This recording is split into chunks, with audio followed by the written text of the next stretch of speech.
Olá, meus irmãos e irmãs, sejam bem-vindos ao canal Vinícius Siqueira. E se você ainda não é inscrito aqui no canal, se inscreva aqui no canal e não esqueça de ativar o sininho das notificações. Todos os dias são postados vídeos abençoados aqui no canal para te abençoar. Vamos a mais uma palavra do Senhor. A causa da minha pobreza e da esterilidade espiritual é devida a uma negligência injustificável de oração. Posso escrever, ler, conversar ou ouvir com prontidão, mas orar é mais espiritual e íntimo do que qualquer dessas coisas e é do mais espiritual dos deveres que o meu coração carnal está mais pronto a fugir. Oração, paciência e fé nunca foram desapontados.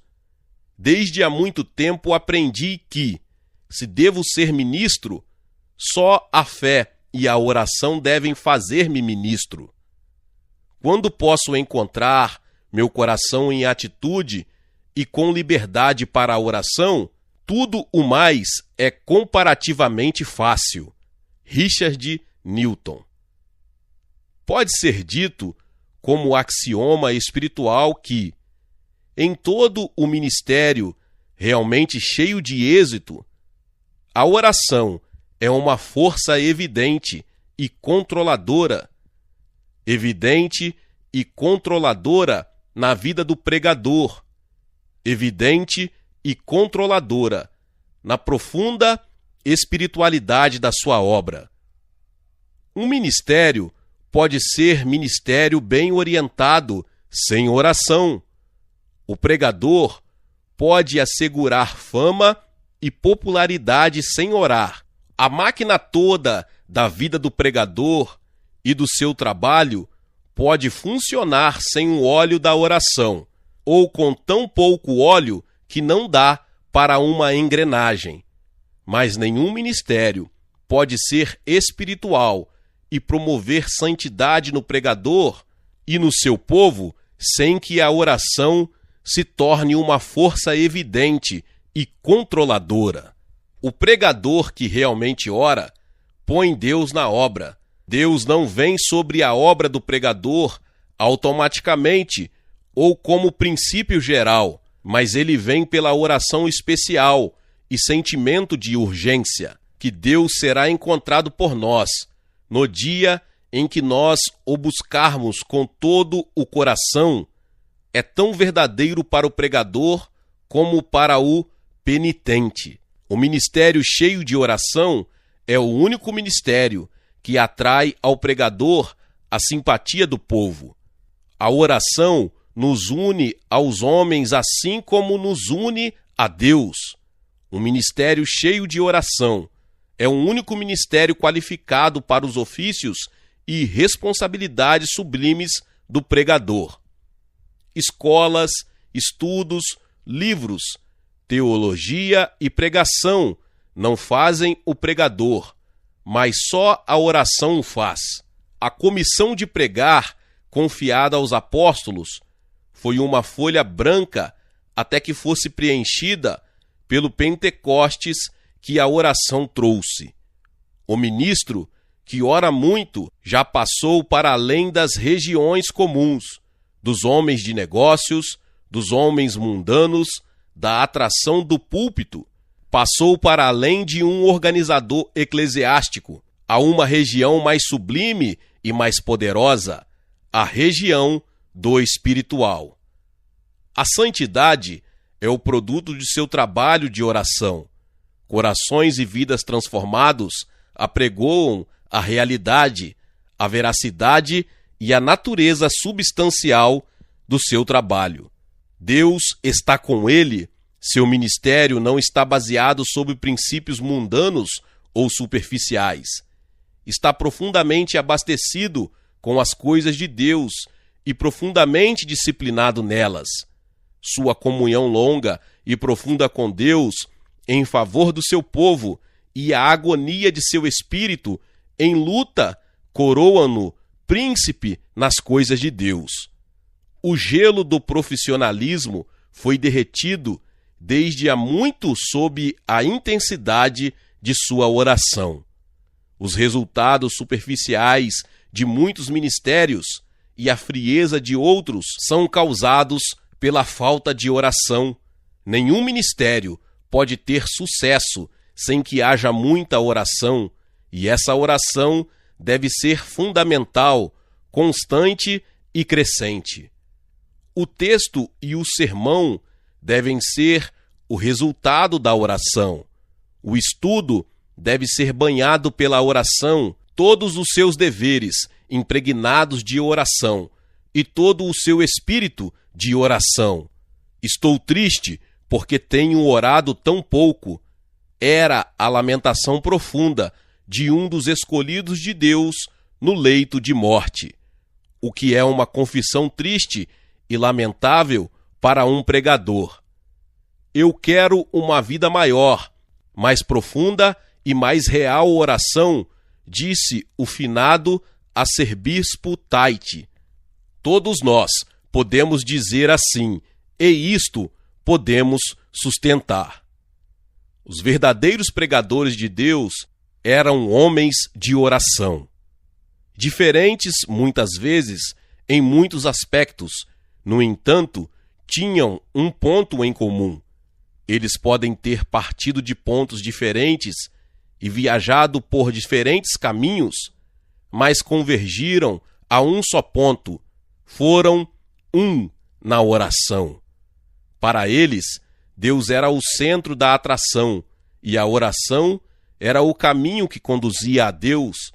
Estes homens não oraram ocasionalmente, nem oraram pouco regularmente, ou nos tempos que sobravam. Oraram de tal modo que as suas orações entraram no seu caráter e os formaram.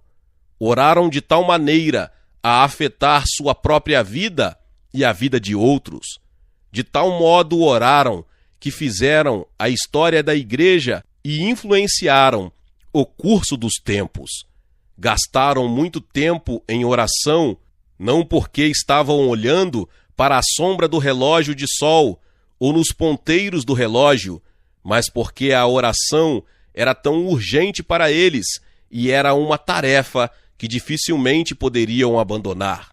A oração era para eles o que foi para Paulo, um empenho e esforço sincero da alma, o que era para Jacó uma luta e vitória, o que era para Cristo grande clamor e lágrimas. Eles oraram com toda a oração e súplica no Espírito, e vigiando nisto com toda a perseverança. Efésios 6,18. A oração eficiente e fervorosa tem sido a arma mais poderosa dos soldados mais poderosos de Deus. Diz-se de Elias que era homem sujeito às mesmas paixões que nós, e orando, pediu que não chovesse, e por 3 anos e 6 meses não choveu sobre a terra, e orou outra vez, e o céu deu chuva, e a terra produziu seu fruto. Tiago 5, 17 e 18. Esta declaração inclui todos os profetas e pregadores que moveram sua geração para Deus e mostra o instrumento pelo qual eles operaram suas maravilhas.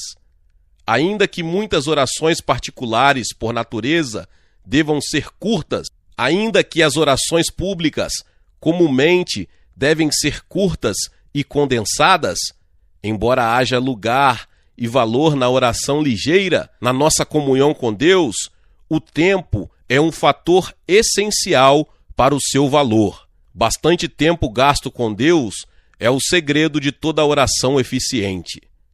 A oração, que é sentida como uma força poderosa, é o produto imediato ou imediato de muito tempo gasto com Deus. As nossas orações curtas devem ser o ponto de apoio e eficiência às orações longas que as precederam. A oração curta que prevalece não pode ser feita por uma pessoa que não tenha prevalecido com Deus numa luta poderosa de longa duração.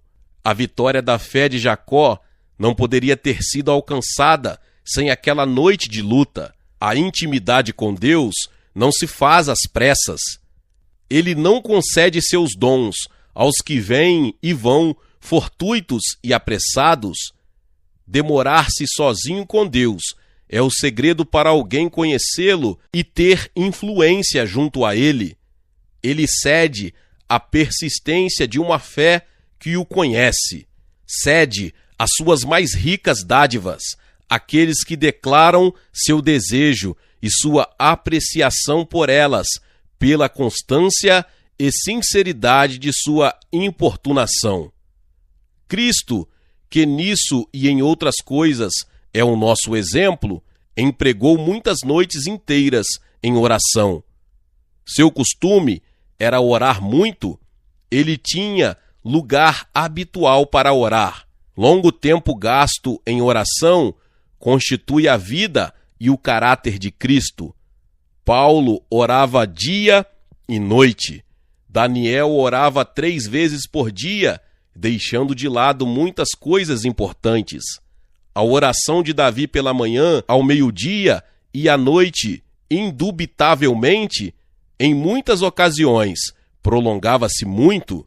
Embora não tenhamos dados específicos do tempo que estes santos homens da Bíblia gastaram em oração, há evidências de que eles dedicaram muito tempo e, em algumas ocasiões, era do seu costume empregar longos períodos para a oração. Não queremos afirmar que o valor de suas orações foi medido pela duração, mas nosso propósito é imprimir em nossas mentes a necessidade de permanecer em comunhão com Deus. Se em nossa fé não se nota essa característica, ela é vazia e superficial.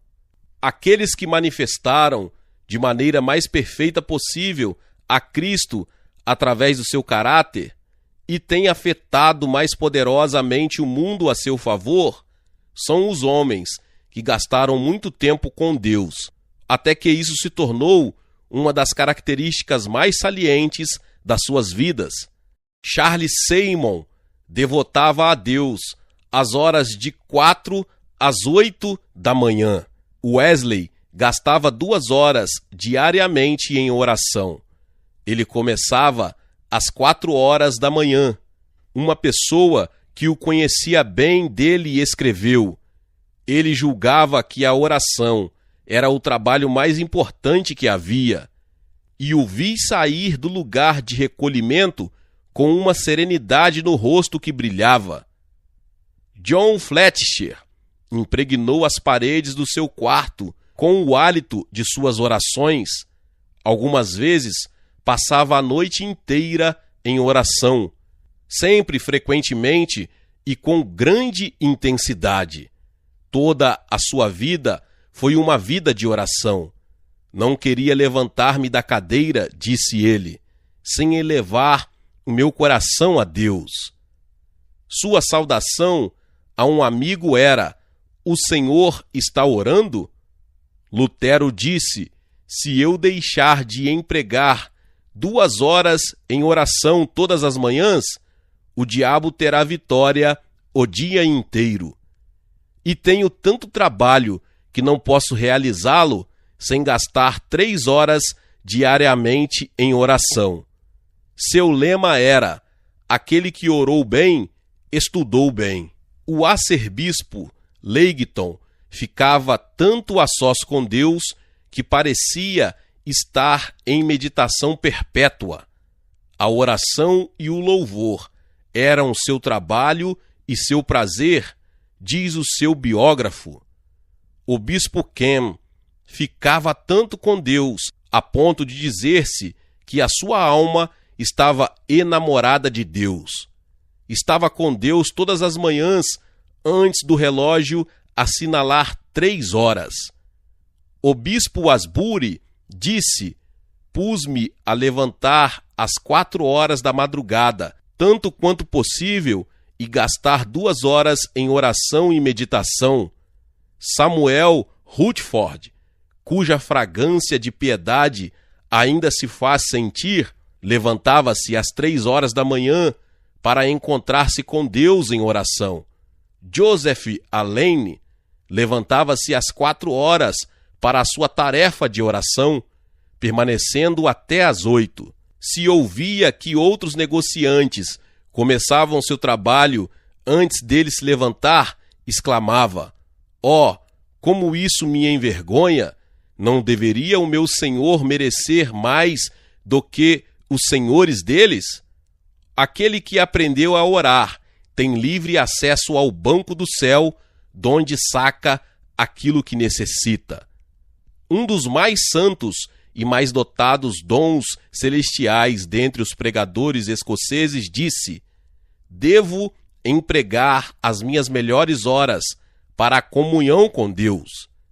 Esse é o meu mais nobre e mais eficiente emprego e não deve ser deixado de lado. As horas da manhã, de 6 às 8, são as melhores horas, porque não há interrupção. A hora logo após o chá, a minha melhor hora, deveria ser solenemente dedicada a Deus. Não devo interromper o bom hábito de orar antes de dormir, mas devo prevenir-me contra o sono. Quando eu me acordo durante a noite, devo levantar-me e orar. Após o café da manhã, devo ter um tempo para a intercessão. Este era o plano de Robert Murray McCheyne. O memorável grupo metodista, por sua oração envergonha-nos, de 4 às 5 da manhã, oração particular, de 5 às 6 da tarde, oração particular.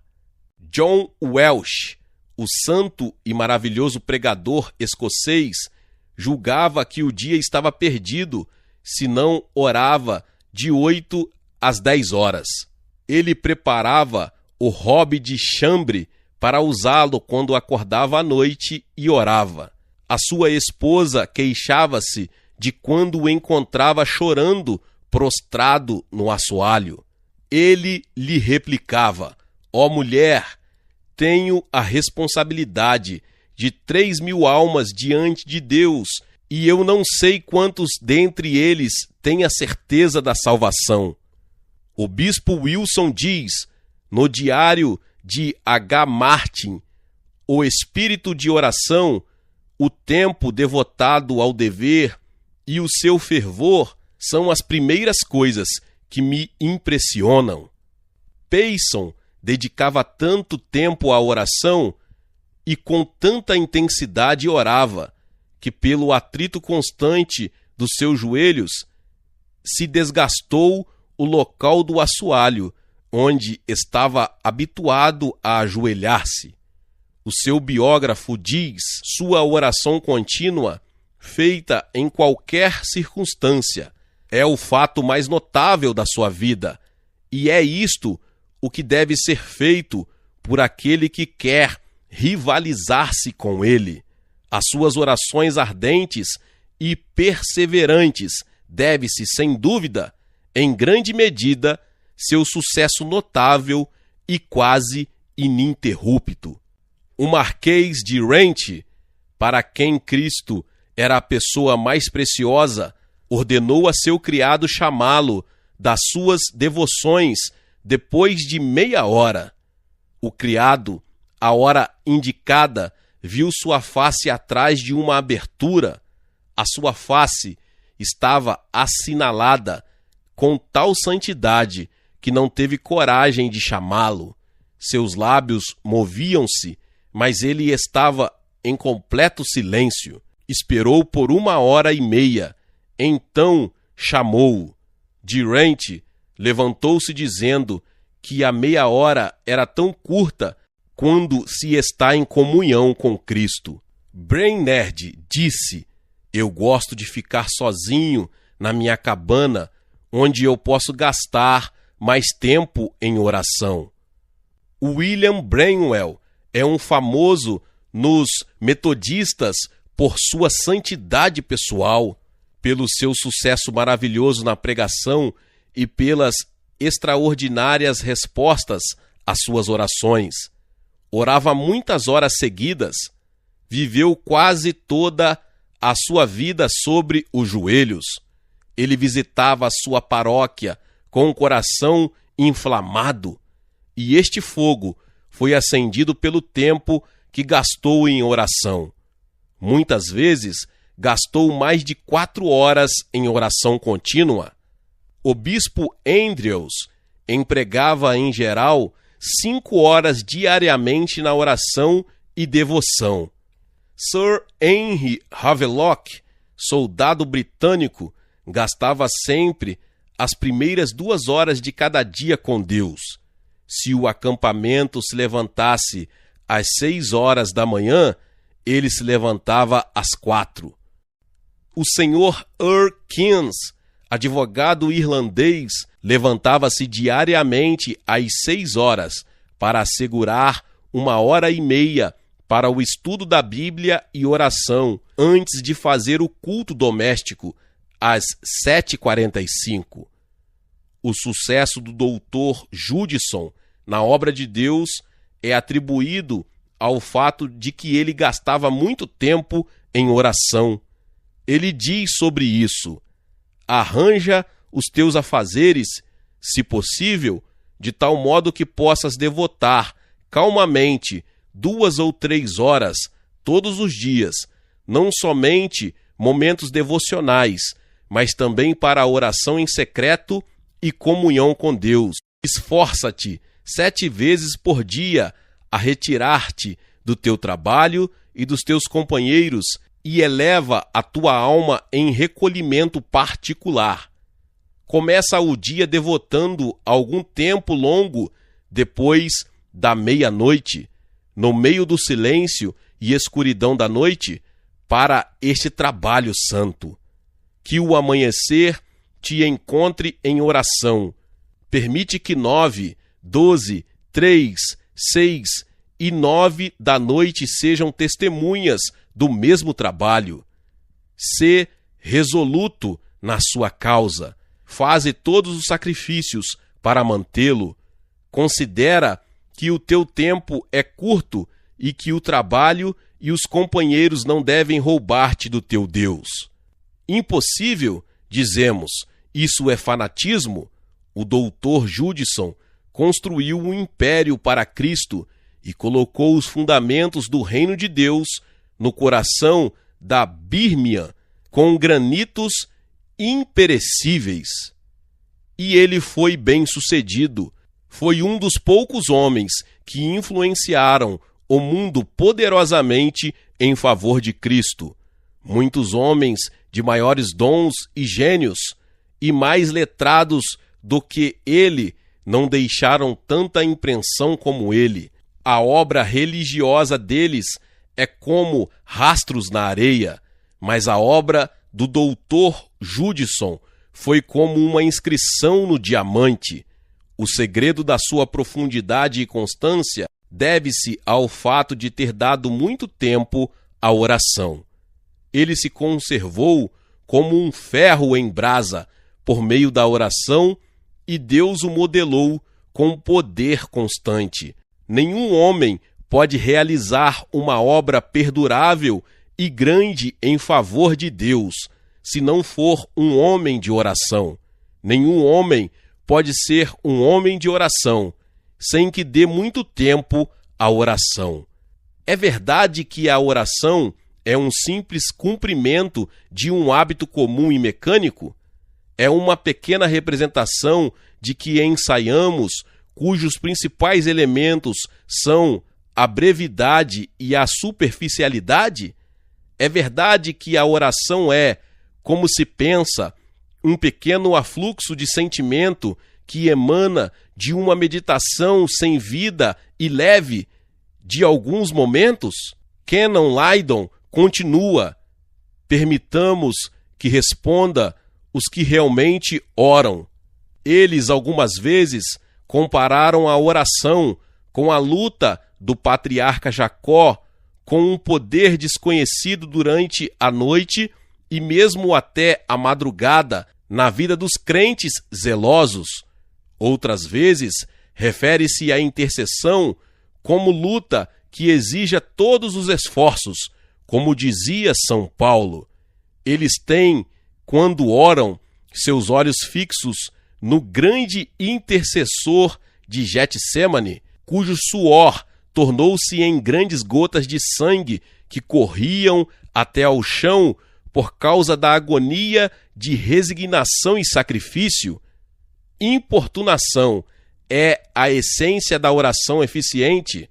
Importunação não significa devaneio, mas um trabalho sustentado com esforços.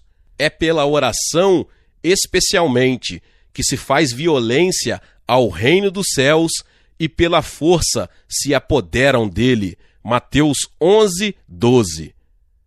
O finado bispo Hamilton dizia: não podemos obter resultados extraordinários sem que tenhamos o mesmo zelo na preparação do trabalho, chamado oração, e perseverança nele, como somos zelosos nos assuntos que, segundo a nossa opinião, são de grande interesse e necessidade.